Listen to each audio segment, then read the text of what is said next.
মাত্র ২টি উপকরণ দিয়ে আমি মজারেলা চিজ বানিয়েছিলাম।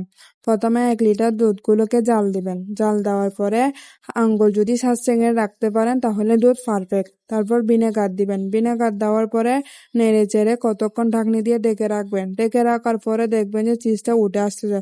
উঠে আসার পরে আলতো হাতে চাপ দিয়ে পানি সব বের করে ফেলতে হবে।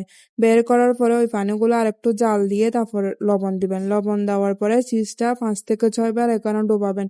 ডোবানোর পরে নেড়েচেড়ে চাপ দিয়ে পানিগুলো সব বের করে ফেলবেন। বের করার পরে ঠান্ডা পানির মধ্যে দিবেন। ঠান্ডা পানির মধ্যে দিয়ে ৫ থেকে ৬ বার চিপে পানি সব বের করে ফেলতে হবে। বের করে ডিপ ফ্রিজে ৩ ঘন্টা মতো রাখবেন। রাখার পরে একটা ফ্রাই প্যানে দিবেন। চিজটা কতটুক পারফেক্ট হয়েছে এটা আপনারা তো ভিডিওতে বোঝা যাচ্ছে।